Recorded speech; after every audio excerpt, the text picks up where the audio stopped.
presented by the Strong Blue Line Foundation and powered by Moose Ridge Coffee in Snake River Landing, Idaho Falls. Welcome to the podcast, where former San Antonio police officer, author, and pastor Tim Rupp walks you through real-life scenarios involving our police officers and digs into the depths of facts and opinions on each case.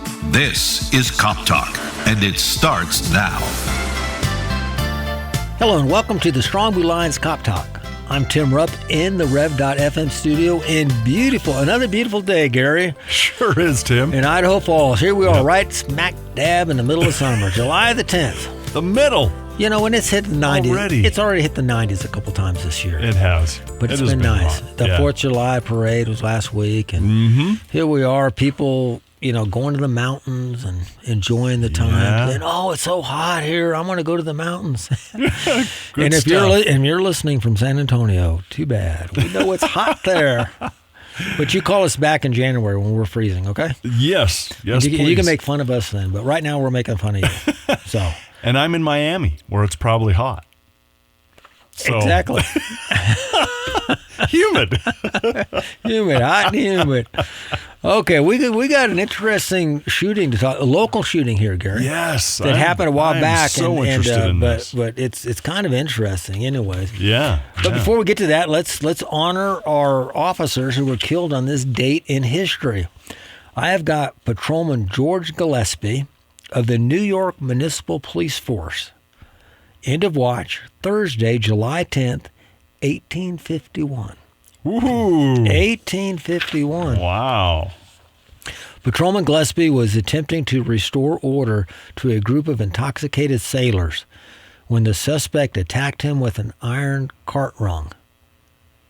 The officer was beaten to death in front of 72 Oliver Street in Manhattan by a suspect. The suspect was arrested and convicted of murder. He was executed by hanging on February 11th, 1853. So a year and a half later, he was hanged for his Wow. for the murder of the officer, beaten to death. I mean, just, you know, a bunch of drunk sailors, you know, hey, guys, settle down, quiet down, or whatever. You guys need to move on your way. And the guy just beats them to death. Jeez. That's her age 41. That's all we have on Officer Gillespie.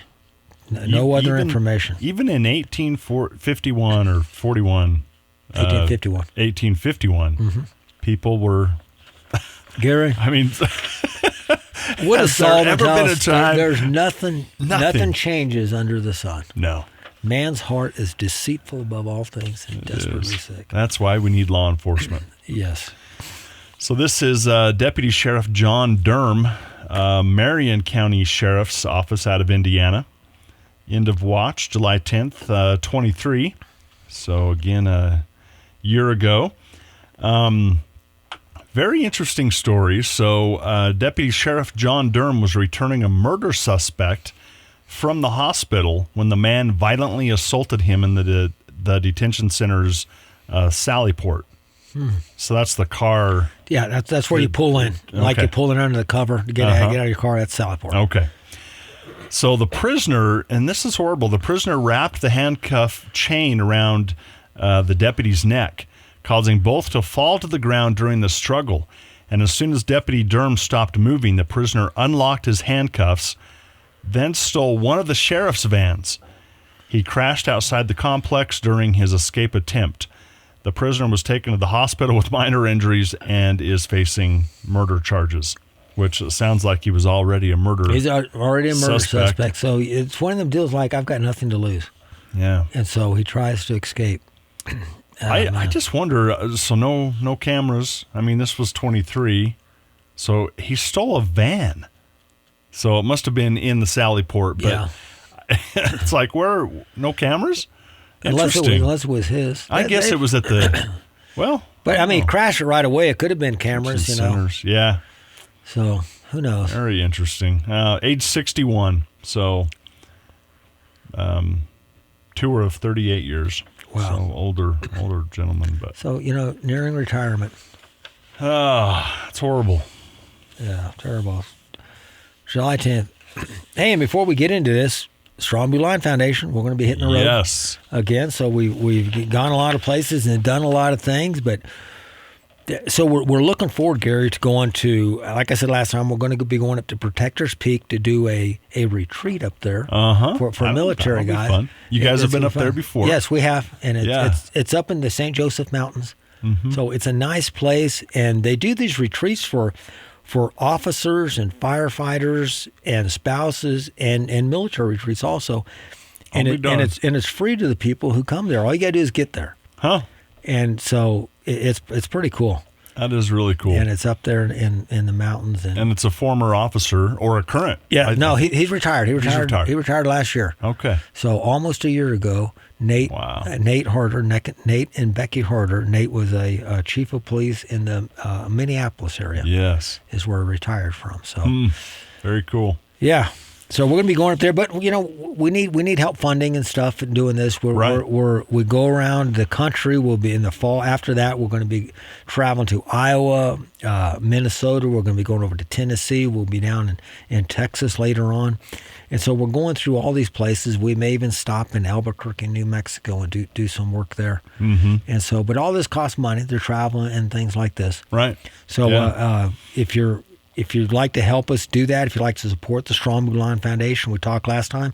If you want to get on where you can make a monthly contribution, whether it's $100 a month, $10 a month, it doesn't matter. Any little bit helps. Or if you just want to do a one-time contribution, we are a charity, 501c3. So everything that you give, you can you can use it for a write-off on your taxes, and it's a good way to help these officers, right, and their spouses and chaplains and so yes, forth. You're commonly scheduled to go speak. Like law enforcement agencies invite you to come speak, but you also have a presence, and so that's part of this is that you are sharing the gospel to officers. Yes, and travel isn't cheap. No, it's not. And the way we used to do it, the agencies would pay for us going there. Well, we don't do that anymore. We go because of donations. Right. Well, we're able to go, and because we can go with donations, we're able to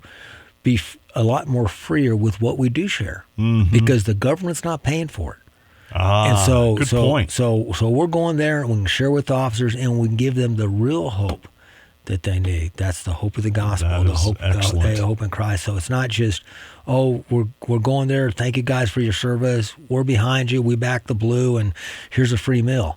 Yeah. We give them real hope. We give them resources. We give them books, and that they can take and they can share with the spouses and so forth. So that is so cool. It's more than just give them a pat on the back and tell them thank you for their service. Yeah. It's life changing, literally.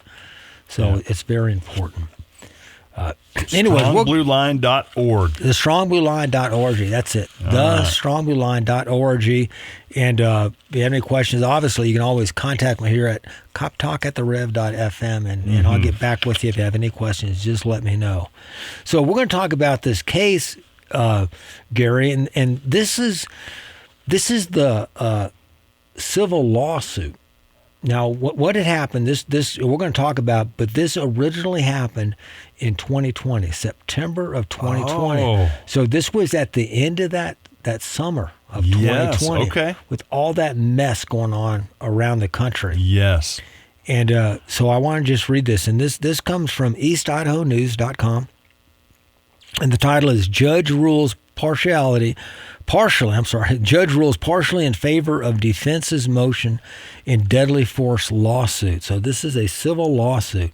Comes out of Pocatello. A federal judge has ruled partially in favor of a motion filed by defendants in a lawsuit alleging unnecessary use of force by 3 Pocatello police officers. U.S. District Court Judge Amanda Braisford, I think that's how you pronounce her name, ruled in favor of a summary judgment for the city of Pocatello and police chief Roger Shea, according to court documents. The judge, however, ruled against the same motion for fellow defendants, officers Jeffrey Eldridge, Bridget MacArthur, and Marissa Sadania, meaning the case will advance against the trio of officers. So what this is saying, Gary, is this thing that took place in 2020. The victim of the shooting, the guy the officer shot, was suing the city, the police chief, and the 3 officers that actually shot him. Now, people may say, well, why are they suing the city? A couple reasons. One, if you're suing somebody, you want to sue the city because the city's got the money. Actually, the city doesn't have the money. The city's got the taxpayers' money. Yeah. But the city has the money. So, and they're insured and all that stuff. So you're going after them and their insurance company, everything like that. The police chief isn't included because he's the administrator of the police agency. Okay. So they include him in there too, and there's some reasons why they included Shea specifically in this case. And then you have the 3 officers.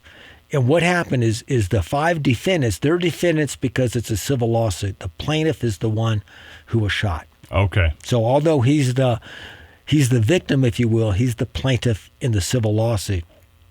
And the judge said, okay, I'm going to dismiss the case against the city and against the police chief, but I'm going to allow the suit against the 3 officers to continue. That's what's going on here. Okay.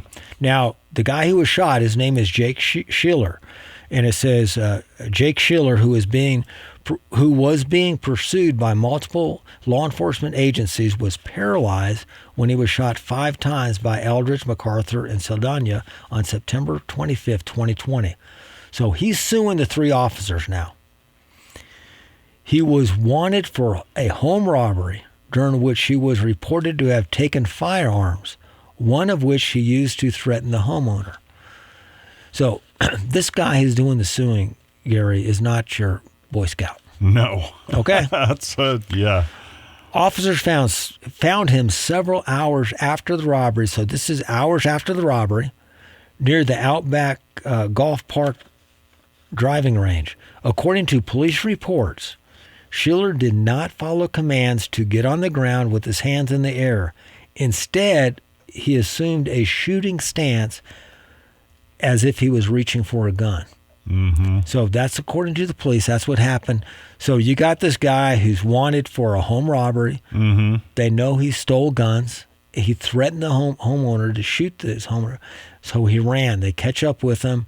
They give him orders. According to the police, he refused orders, took a shooting stance, and they shot him. Okay. So that's what happened. Now,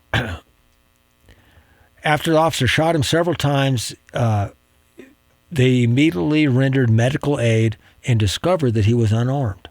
Okay, so the officer just, he was unarmed. Now, why'd they shoot if he's unarmed? This is not unusual, Gary, for somebody to even feign like they've got a gun.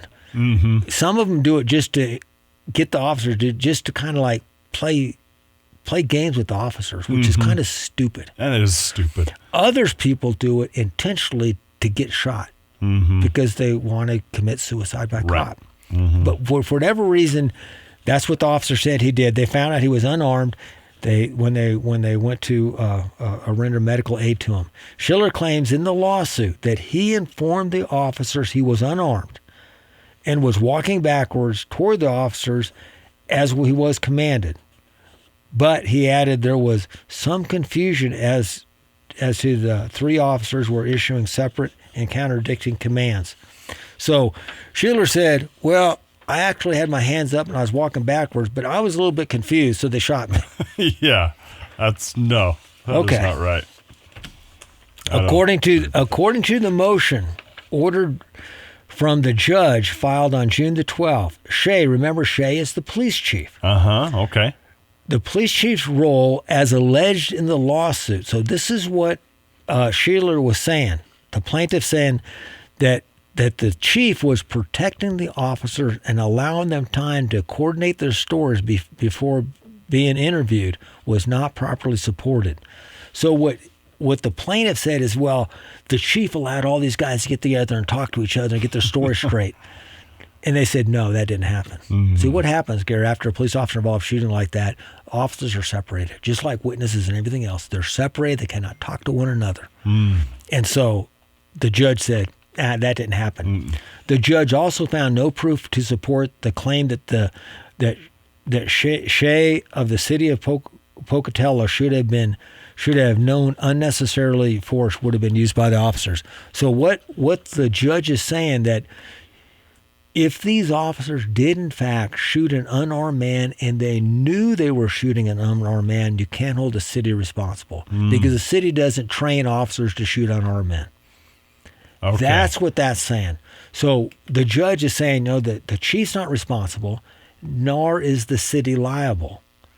But what this does, Gary, that means everything falls personally on the officers. Now, let's stop right there before we go on. This is a civil lawsuit. What happened to the criminal lawsuit? The criminal charges. What happened in the criminal case against the officers? Good question. Yeah. So what did we find out about that? Well, we found out that it was justified. The investigation finds police were justified in shooting that left the Pocatello man paralyzed.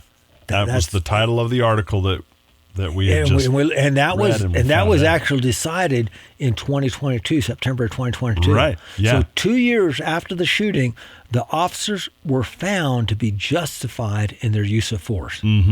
Now, so you're telling me, you may be out there and you're saying, well, Tim, you're telling me that an officer could actually use deadly force, that is, shoot somebody who is unarmed and be found justified? Yes.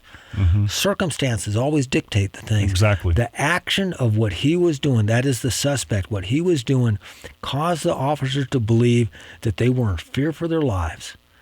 And they took action that a reasonable officer under the same circumstances would take. And the juries found it, you know what, the officers acted correctly. Right. However, that does not stop some lawyer from saying, I'm going to sue the police. I'm going to sue. And I think what's going to happen with this case, because the city was released, I think this is going to go away. Because they realize that I'm not going to get anything out of these officers. No. Unless for some reason one of these, and they could be, one of these officers could be, say, a multimillionaire or whatever, you know. He could have money. He could have money from a family inheritance or something. He just wants to be a police officer. Yeah. No, it happens. Kane, Dean Kane, you know who Dean Kane is, the actor? He worked for the Pocatello PD as a reserve officer. Oh, he did? He does, yeah. I think he still does. Huh. I think he's still on. So, you know, because he wants to serve the community. So if Dean Kane would have been involved in this, they would have continued to go after Dean Kane. I'll be darned. Because he's got money. I think he does. I don't know. Does Superman have money? He might. I don't know. I don't know. Just don't get around. But, you know, Tim, here's the thing that I just think, and I agree, that I think it's just going to be dismissed, but he claims so Sheeler claims in the lawsuit, and you read this, you talked about it, he informed the officers that he was unarmed. That's what he's claiming. That's what he's claiming. In the lawsuit. Yeah. But with cameras, body cameras, and I mean, the shooting was justified in the what do you call it? Not a criminal case, but in the original case, yeah, it would have been. You know, I'm not sure what happened in that case, but the case came up and it was looked at by a grand jury or somebody that said, you know what, the officer's justified. There were no criminal charges filed against the officer. Yes. In other words, they did not get found guilty of murder, voluntary manslaughter, reckless conduct, anything. Yeah. They were justified in what they were doing, according to the criminal court. Yep. But that does not stop somebody from following a civil lawsuit. Think about the O.J. Simpson case. Oh, that's true. O.J. was found innocent in criminal court, but they filed a civil suit, and he was found guilty. Lost. Yeah. And he didn't go to prison. You don't go to prison for that. Right. But because they're going after your assets. So it's just because somebody's got off on us. So, you know, who knows what's going on here. However, and it says, let's continue on with this article. Because of those filings, the court ordered a summary judgment in favor of both defendants, that is the city and the police chief, dismissing any fault from them. Okay. However, the allegations made by Sheeler against the individual officers is properly supported, the judge rules. And this was a quote from the judge, I guess. Although Sheeler was a felon, a fugitive, and reasonably believed to be armed, he was also walking backwards with hands raised in an apparent move to surrender. The order states in part, Accordingly, Officers Eldridge, MacArthur, and Saldana are not entitled to qualified immunity at this stage in the proceedings. That is important. You've heard this. You heard about all this qualified immunity.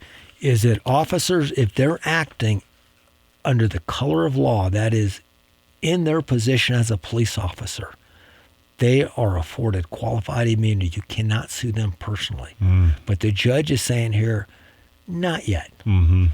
They're not afforded that yet. The main question in the case has come to this point, according to a 26-page order, is whether Schiller was in fact following commands with his arms raised or moving towards a shooting stance. Now, a lot of people's going to say, well, didn't they have body cameras? Yes, they did. Let's continue.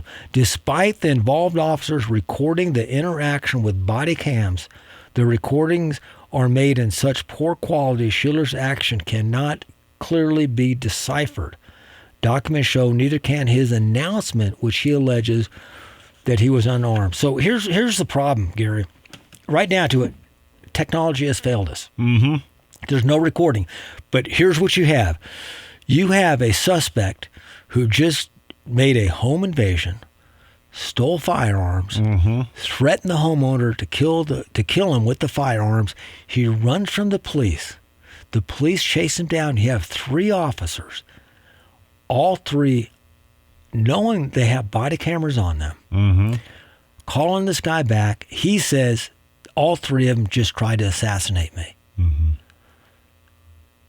That in itself is hard to believe. Yeah, me too. And so these officers are going to, all 3 of them are going to shoot the guy knowing they're being videotaped and just to kill this guy who's got his hands up. Exactly. That's what he's saying has happened. Yeah. I don't think it happened. No. You know, I disagree too. Yeah. It's crazy. It's just a waste of taxpayer time and money. You know, cases like this, I think a lawyer bringing a case like this, he's seeing all this stuff. Now, I'm not saying that every case is like that. I'm not saying that all lawyers are shysters and all that stuff.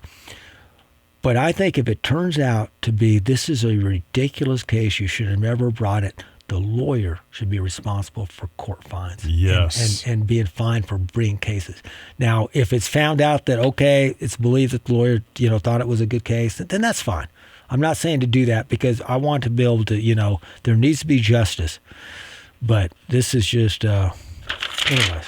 My goodness. That is It's going to be interesting to see what happens in the case.